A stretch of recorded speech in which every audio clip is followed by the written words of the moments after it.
حكيت حضرتك عن تهجير من غزة إلى مصر ومن الأردن ومن الضفة الغربية عفوا إلى الأردن.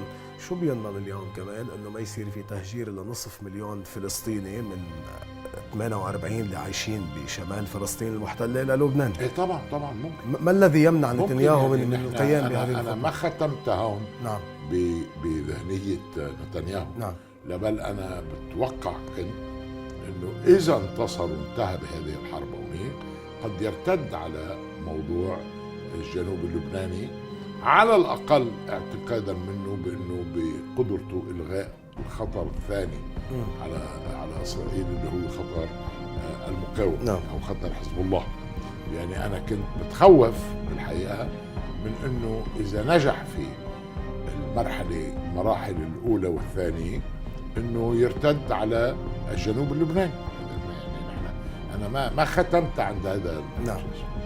يعني هذا هو مشروعه المبدئي.